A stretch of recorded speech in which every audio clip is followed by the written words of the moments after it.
तो आज से कुछ समय पहले, मतलब 1 साल पहले, मैं और मेरे ऑनलाइन दोस्त रोज की तरह किसी फालतू चीज पे आर्ग्यूमेंट कर रहे होते हैं कि क्यों हाथी कूद नहीं सकते, और कैसे अगर तुम कंबल से पैर बाहर निकाल के सोते हो तो कोई मॉन्स्टर या चूड़ैल आके तुम्हें कच्चा चबा जाएगी, पर अगर तुम पैर अंदर करके सोते हो तो तुम्हारा कोई कुछ नहीं करेगा। फिर पैर अंदर कर लिया। तू अगली बार मिल, बताता हूँ तुझे। चैन से सोएगा ना अब तू।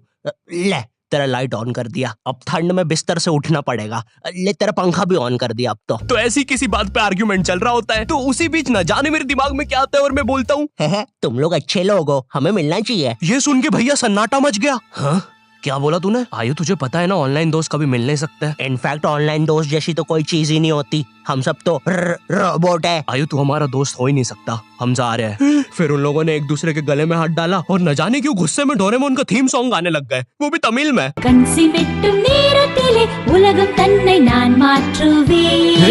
क्या? अब नहीं, ऐसा कुछ नहीं हुआ था। सॉरी गाइस, कुछ महीनों से जिंदगी थोड़ी सही नहीं चल रही है, इसलिए ऐसे जोक्स आ जाते हैं कभी कभार। खैर सरप्राइजिंगली मेरे ऑनलाइन दोस्तों ने मेरी मिलने वाली बात को सीरियसली लिया और इसी तरह हमारी Mumbai to Goa trip plan होती है, जो कि दिसंबर में थी। तो अब फास्ट फॉरवर्ड करते हैं सीधा दिसंबर तक ट्रिप का टाइम। तो अब कुछ रीजन की वजह से मुझे मुंबई प्लेन की जगह ट्रेन से जाना पड़ता है। नहीं, मैं एयरपोर्ट पे फटाका लगाता हुआ नहीं पकड़ाया था, थे कुछ रीजंस, थी कि सच में थे। तो मैं रात में ट्रेन में बैठता हूँ और सुबह में मुंबई पहुंच जाता हूँ। अब जो मुंबई पहली बार आता है ना, वो ना अलग अलग चीजों को देख के चौंकता है, जैसे वड्डी वड्डी बिल्डिंग्स, वड्डे वड्डे सुपरस्टार्स। और इधर मैं जैसे ही मुंबई के स्टेशन पे उतरा, ओ बहन की एलिवेटर स्टेशन पे, वो भी भाई साहब इसको एस्केलेटर बोलते हैं। एलिवेटर मतलब आंखों पे भरोसा ही नहीं हो रहा है। मैंने मम्मी को फोटो खींच के भेजी, मम्मी एलिवेटर, वो भी स्टेशन पे। भाई साहब एस्केलेटर होता है। देखो ये हमारे स्टेशन पे नहीं होते हैं, हमें पूरा ब्रिज पैरों से चढ़ना पड़ता है। और मेरे गांव के ब्रिज पता है बादलों में होते हैं। वो ब्रिज को इतनी ऊपर होने की जरूरत भी नहीं है, उसको किसी इंजीनियर ने भी नहीं बनाया है। ये गाँव के लोगों ने मस्ती मस्ती में उसको इतनी ऊपर तक बना के आ गए हैं। अब वो स्टेशन का ब्रिज ना आउटर स्पेस तक पहुंच चुका है। साला कुली लेके भी जाओगे ना तो थोड़ा ऊपर जाके तुम्हारी कुली को भी कुली करना पड़ जाएगा।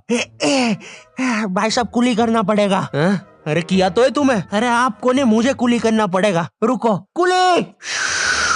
हाँ जी भैया, इन्हें ऊपर तक छोड़िया हो यार। अरे पागल हो क्या मियाँ, ऊपर तक जाना है तो स्पेस सूट किधर है तुम्हारा? और ऑक्सीजन सिलेंडर लेके आए कि नहीं? ऊपर ऑक्सीजन बहुत कम है, हम लोग क्या बहुत ऊपर खड़े हैं मियाँ। देखो यहाँ से वो माउंट एवरेस्ट भी दिखता है। देखो आज की रात तो हमें ये सीढ़ियों पे सो के गुजारनी पड़ेगी। ऊपर पता नहीं कहाँ के खूंखार जानवर घूमते हैं। और सबसे जरूरी बात, हम लोगों के बीच में मैं सोऊंगा। मुझे मुंबई से अपने स्टेशन जाने में 10 घंटे लगते हैं और फिर अपने ही शहर के स्टेशन से घर जाने में 6.25 महीने। अब तुम बोलोगे नॉट योर टाइप, तो बहुत ही विलेज पीपल है। हाँ तो ठीक है, हूँ मैं, नहीं होते हमारे यहाँ पे एक्सलरेशन। भाई उसको एस्केलेटर। वीडियो को आगे बढ़ाते हैं। मुंबई जाने से पहले मुझे ऐसा लगा था कि वहाँ पे सब लोग मचाएंगे, येड़े चाले सीधे चाले, इस तरीके से बात करते होंगे। तो मैं भी ना फुल रेडी था। मैं स्टेशन से बाहर निकला और एक ऑटो रोका। तो सबसे पहले तो मैंने अपनी ट्रेन में खरीदी हुई 24 कैरेट आइस डायमंड चेन आगे करी। मैंने 20 रुपए में खरीदी थी, आगे अपना टाइम आएगा भी लिखा था, क्योंकि मुंबई में थे यार, थोड़ी अमीरी दिखनी चाहिए। कौन है अंबानी? है किधर रहता है वो? है क्या उसके पास ये? तो वो ऑटो वाला पूछता है किधर जाओगे? इधर मैं फुल मुंबई के स्वैग में। क्या बोलते ऑटो वाले? चाचा अंधेरी चलोगे क्या? चलो ना, मचाते ना अंधेरी में चल के। अंधेरी में तुम उजाला लेके आओ। ऑटो में क्यों बैठे हो? लैम्बोर्गिनी लाओ। ये अंधेरी में तुम आओ। क्यों चाचा? अरे भाग मादर है, कड़कती धूप में मुजरा दिखा रहे मेरे को।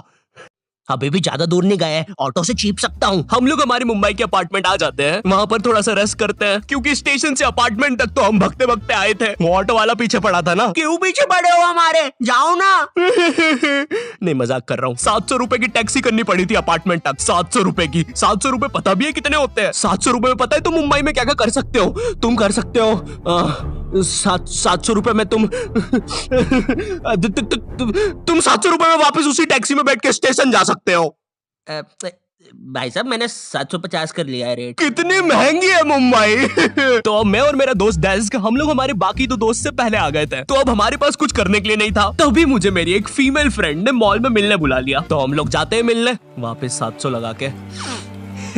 ये मुंबई भी ना। तो मेरी दोस्त ने ना मुझे एक मूवी देखने बुलाया था, अवतार। मूवी में ज्यादा कुछ खास था नहीं, कुछ नीले लोग नंगे होके पानी में भाग रहे होते हैं रोबोट मशीन से बच के। ये मूवी मैंने 3D में देखी थी, ज्यादा कुछ चेंज नहीं हुआ। अब बस वो नंगे लोग मेरे साइड से निकल के भाग रहे थे। हम ये जंग जीत के रहेंगे। सर वो सब तो ठीक है, वो आदमी कौन है?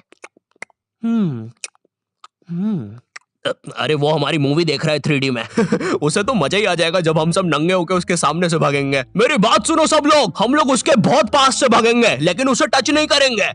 जिमी मैंने तो अपने हाथ भी गीले कर लिए सुसु से। जैसे ही मैं नंगा होके उसके पास से भागूंगा अपने हाथ उस पे लपलपा दूंगा। चीटों से उसे लगेगा मूवी और रियल है। मेरी जिस फ्रेंड ने मुझे मॉल में बुलाया था उस दिन उसका बर्थडे था और मैं इधर बेशरम बेहया खाली हाथ गया था, बिल्कुल उस लेंडू बच्चे की तरह जो बर्थडे पार्टी में खाली हाथ आ जाता है। फ्री का नमकीन और केक दे दो बस उसे। तो ये बच्चा इधर मैं था। चीजें अभी इधर खत्म नहीं हुई है। उस बंदी ने फिर मुझे गिफ्ट दे दिया।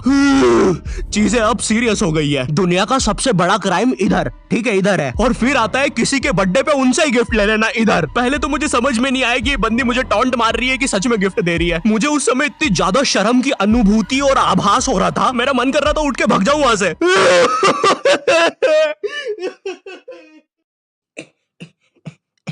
अरे वो बाहर बहुत गर्मी है ना, इसलिए मैंने सोचा स्प्राइट पी लूं आके। और पेरी पेरी फ्राइज भी मेरे फेवरेट है। देखो अगर उस टाइम मैं चाहता तो अपने पीछे वाले जेब से बटवा निकाल के एक 50 का करारा नोट और 1 रुपया लगा के बड्डा लिफाफा बना के उसे दे देता, लेकिन मैं कोई 80 साल का दादाजी नहीं हूँ और वो भी मेरी पोती नहीं है, तो अब मैं कुछ कर नहीं सकता था। इसलिए मैंने बेशर्मों की तरह उसका गिफ्ट ले लिया और कमियां भी निकाल रहा हूँ। घड़ी तो अच्छी लाई हो तुम, लेकिन फास्ट ट्रैक की लाती तो अच्छी है घड़ी। रात तक मेरे बाकी दोस्त भी आ गए थे, तो फिर हमने मुंबई की फेमस जगह, अरे वहीं जहाँ सब लोग जाते हैं घूमने के लिए, वहाँ घूमना स्टार्ट कर दिया। लेकिन जब तुम तुम्हारे दोस्तों के साथ रहते हो तुम्हारे दिमाग में मस्ती रहती है। तो एक मॉल में हमें एक सांड वाला झूला दिखता है। अब उसे देख के एक 21 साल का मैच्योर आदमी क्या करता, पापा बहुत बीमार है, बहन की भी शादी करवानी है, मुझे लगता है सांडू मैं तुम पे घूमी घूमी करने के लिए थोड़ा बड़ा हो चुका हूँ। लेकिन मेरे 21 साल के दोस्त ने क्या किया, घूमी घूमी। अब यहाँ एक सांड को दूसरे सांड पे चढ़ता हुआ देख हमें भी मस्ती छूटी। हम भी भाग के वो झूले के पास, भैया और तेज चलाओ, भैया और तेज, भैया और चलाओ तेज। मैं मुंबई में एंग्री प्रास से भी मिला था। उन्होंने मुझे अपनी बिल्ली से खेलने दिया था और अपना मास्क भी पहनने दिया था। अच्छा चलो मास्क मैंने बिना पूछे पहन लिया था, कैमरा फुटेज में तो आ ही गया हूँगा मैं वहाँ पर अपने मैनेजर सौरभ भैया से भी मिला था। हम लोग मुंबई में लास्ट में जूहू बीच पर गए थे। वहाँ पर सब कुछ बढ़िया था, ठंडी ठंडी हवाएं चल रही थी, सब कुछ बढ़िया था। लेकिन फिर आसमान में कहीं से उड़ने वाली बंदर प्रजाति छा गई। ये बंदर प्रजाति फुग्गे की बनी थी। मेरा नाम है बुबली बंदर, मैं इंसानियत पे कब्जा करने आया हूँ, तो चुपचाप अपने घुटने।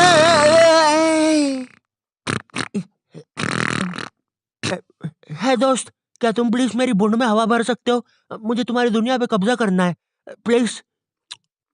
मुझे कोई दिक्कत नहीं है।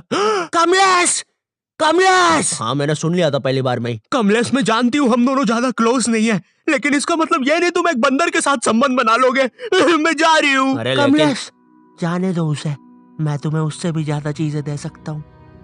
मुंबई के बाद हम लोग निकलते हैं गोवा के लिए। गोवा काफी चिल जगह थी। मैं वहाँ पर काला भी हो गया था दिन भर बीच पर धूप में भटकने के कारण। सच में वहाँ पर धूप तो बहुत ही ज्यादा थी, मतलब इतनी ज्यादा कि जमीन के अंदर से लोग बाहर आ रहे थे या अंदर जा रहे थे। कोई मुझे बताएगा ये क्या हो रहा है यहाँ पे? गोवा में तुम ऐसे बीच पे राइड्स वगैरह कर सकते हो, जैसे जेट स्की। इसमें ना तुम्हें आगे टंकी पे बिठा लेंगे बच्चे की तरह और पानी का एक चक्कर काट के वापस ले आएंगे। ये चलो ना। अरे हो गया भैया, अरे हम तो किनारे से ही वापस आ गए। इसके बाद आती है कुछ जानलेवा राइड्स, डेंजर राइड, जिसमें तुम्हें बोट से समुद्र के बीचों बीच ले जाएंगे और पतंगा बना के उड़ा देंगे। एक और चीज रहती है, जब तुम समुद्र के बीचों बीच पहुंचते हो ना, तो वो बोट वाला तुमसे पूछता है कि तुम्हें पानी में जाना है क्या। तो अब यहाँ पे जिसको तैरना नहीं आता है वो तो कुछ नहीं बोलेगा, लेकिन उस समय मेरे दिमाग में पता नहीं क्या चल रहा था कि मुझे पूरे गोवा के एक्सपीरियंस लेने हैं। मुझे तैरना नहीं आता है, मैं उतर गया समुद्र में। शुरुआत के 2.25 सेकंड तो कुछ भी नहीं हुआ, फिर पानी मुझे नीचे खींचने लगता है। ये तो कुछ भी नहीं, अब मैं बोट से भी दूर जा रहा हूँ धीरे धीरे। भैया भैया भैया भैया घंटा नहीं सुन रहा मेरी बात, मेरी इधर फटी पड़ी है, मैं कुछ भी चिल्ला रहा हूँ पानी में। भैया बीमारी है मुझे, ले लो ऊपर। भैया मैं माँ बनने वाला हूँ, ऊपर लो। उस समय कोई दूर से शार्क वार्क भी देख रहा होता ना तो उसे भी दया आ जाती। ओए बच्चे को क्यों परेशान कर रहे हो बे? चलो ऊपर लो इसको, खा लूंगा वरना इसे। चलो बेटा ऊपर चढ़ो तो। हाँ चलो चलो। जैसे तैसे वो बोट वाले ने मेरे को ऊपर लिया। अरे भैया क्या बच्चे ऐसे चिल्ला रहे थे? स्विमिंग सिखा रहे थे तुमको? अच्छा समुंदर में, वो भी तेरे को ड्राइविंग सिखाने का बोलता तो तू तो रॉकेट में बिठा देता मेरे को।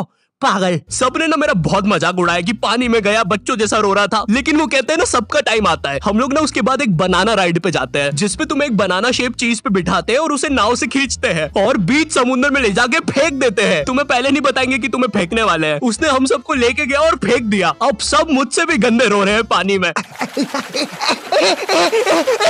भैया हम मर गए, हम मर गए। पीछे लाइफ गार्ड आ रहा है। अरे भैया इतनी दूर जाओगे तो सच में मर जाओगे।